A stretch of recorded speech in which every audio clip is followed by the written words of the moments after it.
Hello everyone, it's John from DoubleSleeved here, and welcome to a bit of an info video today. We're talking today about Commander Legends and the Commander Collection Green that are coming out very shortly. We've had some leaks, or some spoilers, should we say, from Wizards of the Coast around what these cards will look like, and we're going to go through them, see exactly what sort of cards we're going to be expecting. Before you go any further, make sure you like the video, subscribe to the channel. It really does help out. We're continuing to grow and climb, and that helps us to really want to make sure we give you great content as and when we can. So straight away you'll see that I am staring at Freyalise Lanoir's Fury. This is the first card out of the cards I'm going to go through for the new Commander Collection Green, which is due to be coming out in the next couple of months from when this video is landing. So what do we know about these cards? They're all reprints. They're basically all just new artwork, and they are Commander essentials, or certainly key Commander cards. I've written down at the time of filming the rough British price for the cards if you wanted an older card. Give you a bit of an idea of the value of these this set. Now, I'm not going to say how much the Commander Collection Green will cost you to buy, because I don't have that information with me, and to be honest with you, once I've told you how much the cards are worth as we go through it, you'll be able to make your own mind up as to whether or not you think it's worthwhile or not, depending on what price shops start to sell it at. So, and it is, I believe, just the specific stores that get it from Wizards of the Coast. I don't believe it can be bought online. I don't know. I could just be making that up. So straight away we've got Freyalise, and she's a legendary Planeswalker. Cool artwork straight away. I'm not going to go through the cards in too much detail because, like I said, they are reprints. But this is a fantastic card, and this card specifically, if you wanted to pick one up, would cost you around £10. So we're off to a good start. Omnath, Locus of Mana. This is a great card. It's a card I need to pick up, actually.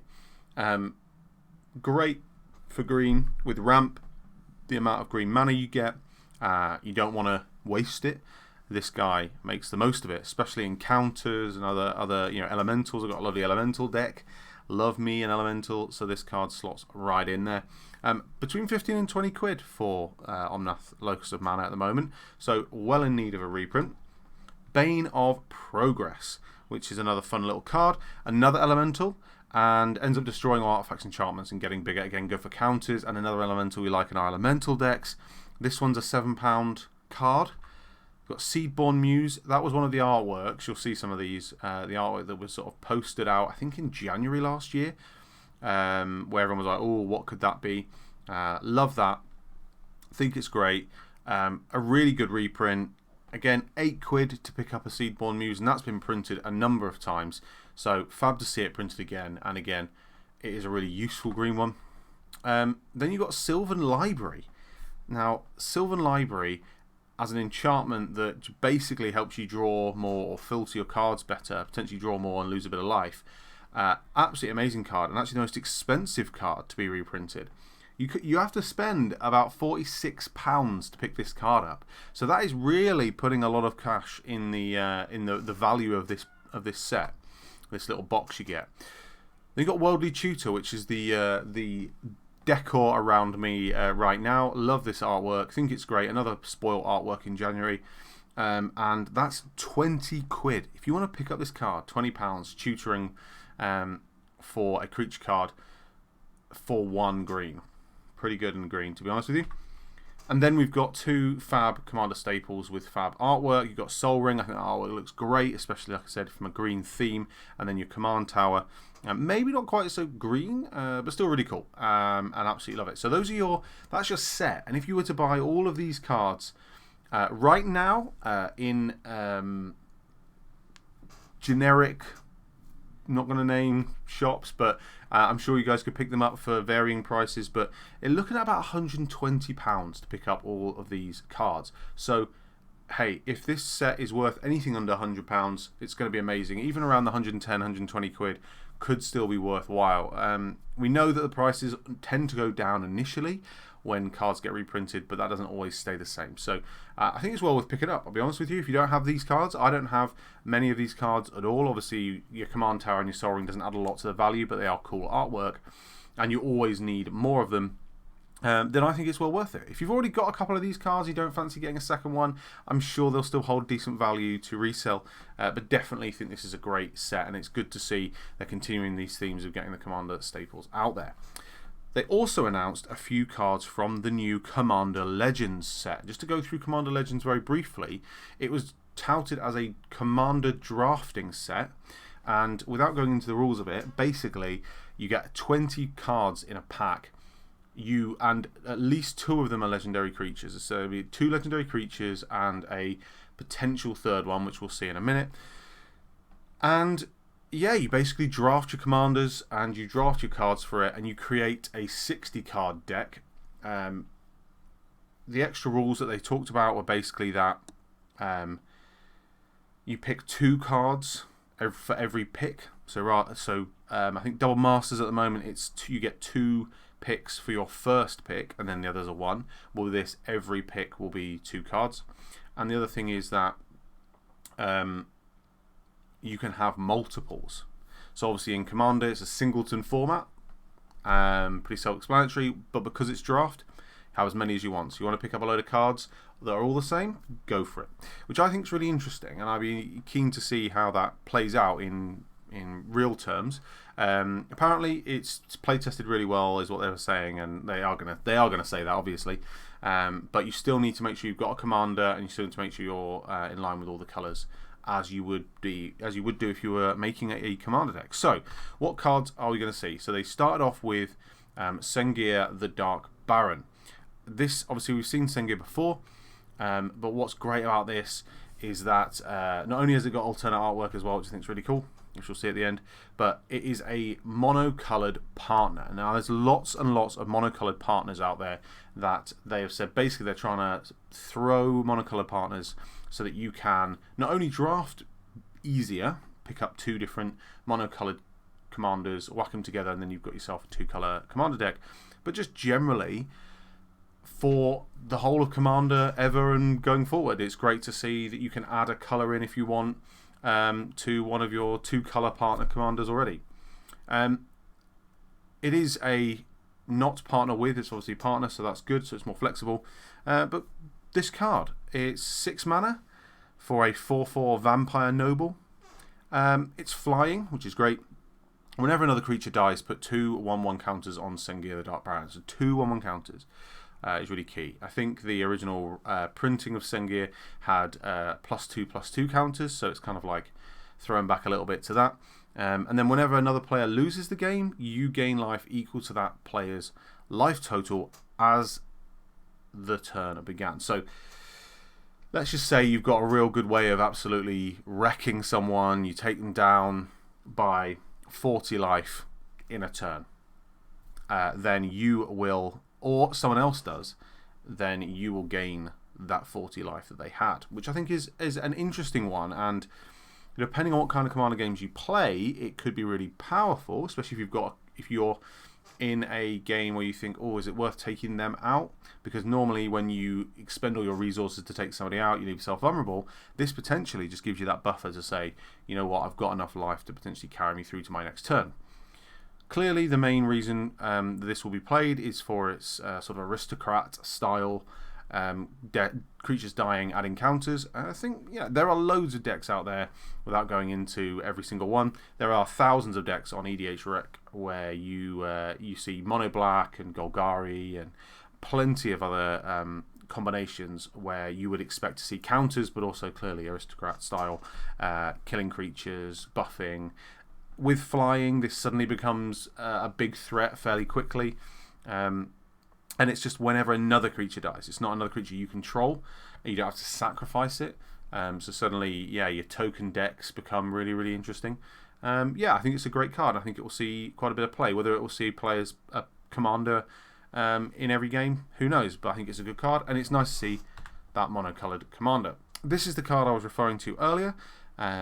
So there are going to be other mono-coloured commanders we'll come on to in a minute. But this basically, from what they've said, is a sort of generic commander that can be added so that you get colours that you want. There'll be a number of these apparently in the packs, which is your sort of third legendary creature, if that makes sense. And because it's a shapeshifter, it fits into pretty much every sort of tribal deck, and because it is colourless, it has the rule: if the Prismatic Piper is your commander, choose a colour before the game begins. The Prismatic Piper is the chosen colour. So basically, you could have this Prismatic Piper with another card, another commander, monocolour commander, and let's say you've got Sengir, you've got black. This could be classed as red, and then you could play Rakdos on the back of this card. Or you could have two of these, have them as partnered commanders. One is one colour, one is another, and you've definitely got the two colours you want. It means that you're less pressured to have to pick maybe a weak commander or a commander you don't really want. What I would say though is, as we go through this card, it's 5 mana, 3/3, and it literally is just a coloured 3/3 legendary creature. Chances are it's probably just going to be like a last resort. I've got 5 mana left open and I've got nothing else to do. I'm going to play this. Otherwise, it's basically just an enabler for you to play a colour. It really isn't a particularly good card at all, and is kind of a last resort in my opinion. So good to see they've put that flexibility in, especially in draft. I can imagine it was absolutely essential. They probably had a lot of headaches when they were thinking, oh my goodness, if you don't manage to get the commander you want, doesn't matter if you have 1,000 or you have 40 really good black cards. If you can't pick up a black commander, you can't play them. So this is a sort of a default way of making sure that you definitely do get to play whatever colour you want. An interesting card here, Keeper of the Accord. Let's just go through it. This is not a commander. This is a spoiled card that they wanted to show everyone. I think more in a sense of stop talking to us about how weak white is in commander. We know. Here's a card that we're printing. So it's a 3/4 for 4 mana. It's a human soldier. Fine. So there's quite a lot of synergies there. At the beginning of each opponent's end step, if that player controls more creatures than you, create a 1/1 white soldier creature token. And at the beginning of each opponent's end step, if that player controls more lands than you may search your library for a basic plains card, put it onto the battlefield tapped, then shuffle your library. So let's unpack that. It's a 3/4 human soldier for 4. Not great, is what it is. Well, it's a decent enough body, but it's still a creature. And it's got two really important things. So it sticks around for one end step. You play it, it sticks around for one end step. Potentially, you could gain a 1/1 white soldier out of it if your opponent's ramping with creatures, or just has loads of creatures out, or tokens, anything like that. And either one, you could get yourself, if they've got a load of lands, you get yourself a load of lands yourself. Now, if you are first in the turn order and no one around you is ramping heavily, which it's unlikely that no one on the table is going to be ramping heavily, especially if green is being played, then you might find yourself not using the plains one particularly that often. But I can see a world where, with the right order, you could bag yourself 3 plains in a turn, come round to yours and play a 4th, and have caught right back up, and or be in a situation where you aren't that far behind anymore. It's I don't know, situational. What I like about this card is it potentially is playable even with just one of those rules as a 3/4 body, especially if you've got some human soldier synergies anyway. I also like the fact that it's not an offensive card. It is not, when this happens at the end of your opponent's end step, if they have more creatures than you, destroy a creature, or destroy a land, or deal damage, or anything. It's very much like, I'm just gaining things. You don't lose anything. There's nothing you do makes you weaker. It might make you respectively weaker, or relatively weaker to me, because I'm going to gain from it. But I'm only going to gain from it if you specifically are that much further ahead. I'm going to have one creature out because I've got the Keeper of the Accord. So in order for you to have more creatures, you need to have 2 creatures. And then if that's happened, I'm going to gain myself a 1/1 soldier. So then we go to the next opponent's turn. They're going to need to have 3 creatures out, and so on and so forth. Now, do I think we could make the most out of this card by manipulating things? Yeah, I think we could. We could potentially get ourselves some cards into play that destroy or utilize the white soldier before the next person's end step. So it could be that we're using them to block, but it could be that we're sacrificing them, which means that we are always going to only be sat on that 1 creature, in which case it's more likely that we're going to gain another soldier next turn. Same with lands. Potentially there's a way of us sacrificing lands. Changing things so that we gain more lands out of the equation. This puts the lands out into play tapped, so we're going to need to think about it creatively, and it would end up probably just working that we're thinning the deck rather than necessarily ramping. But again, it depends on the board that we are playing ahead on. So, like this card, all the rules, all the things on it are absolutely moving in the right direction. It could be a really powerful card. The biggest problem with this card, as is clearly obvious with any card like this, is that it's a creature. It's not indestructible, it's not hexproof, it's a creature. And unfortunately, creatures die to removal. And it's got 4 toughness, so it doesn't die to like incredibly cheap removal, but there's plenty of removal in Commander that could very quickly get rid of this. So I think its biggest benefit is, like I said, it's not an offensive card, and therefore it is more about threat analysis from the opponent's perspective. Is this the worst thing that's out there? If you've got a Smothering Tithe and I had 1 remove permanent, are we removing the Smothering Tithe every day of the week, not the Keeper of the Accord? So maybe it sticks around for that. Moving on, we've got a few more commanders to go through. So Elena, Kessig Trapper. So this is a mono red partner for 5 mana, so 4 and a red. It's a 4/3 human scout. It's got first strike, that's good. But its key feature is tap, add an amount of mana, or add an amount of red mana, equal to the greatest power among creatures that you control that enter the battlefield this turn. So you can see this card being played in turn 3, 4, 5, or later on in the game, and sitting there, and then having a large creature landing, you tapping her, and you gaining this amount of mana to do something particularly good with. How do we make the most out of this card?